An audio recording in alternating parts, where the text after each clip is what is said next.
Now, before we can write our first line of JavaScript, we need to know what JavaScript actually is, right? So in this lecture, we will set the stage for the rest of the course, so it's really important that you follow this one until the end. And don't worry, you will start to code very soon. So, JavaScript is a lightweight, cross-platform, object-oriented computer programming language. Now that sounds a bit fancy, right? But that's no problem, because it's really not. So lightweight just means that the language doesn't use much memory of the computer and that it has a relatively simple syntax and features.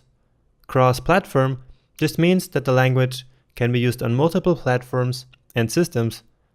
And finally, object-oriented means that it's a language that's based on object.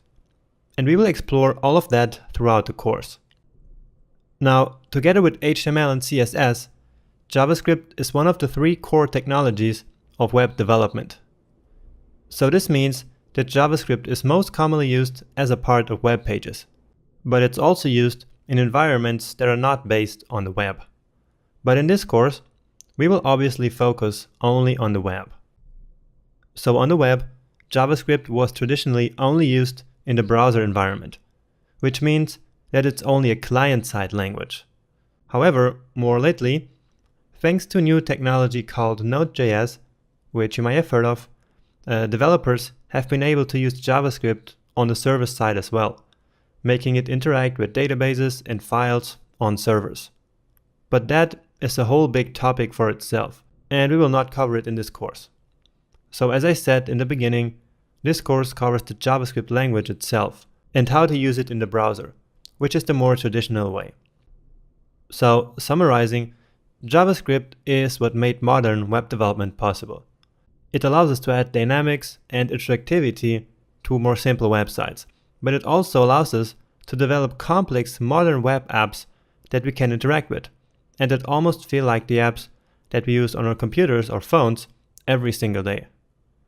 Now, something else that I think is important to mention here is that today there are a ton of JavaScript libraries and frameworks out there that implement different architectures and help developers build complex apps more easily and faster than ever.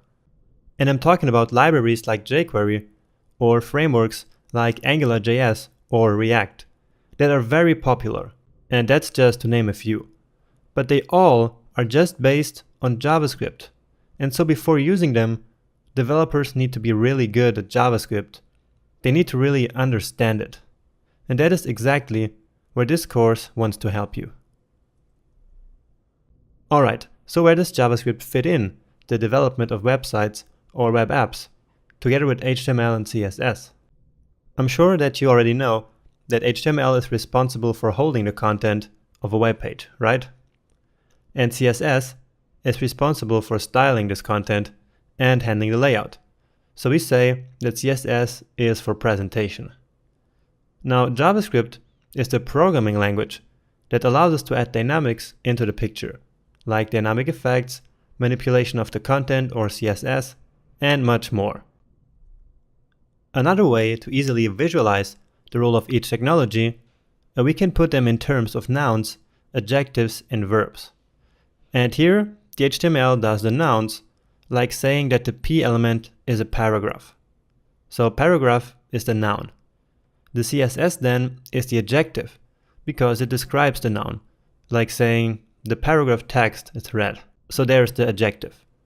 And finally, JavaScript is the verb, like saying hide the paragraph. So we are doing something here, so we have a verb. Alright, but that's it for the talking part.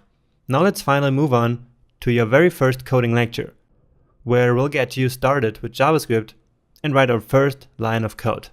So let's move on right now.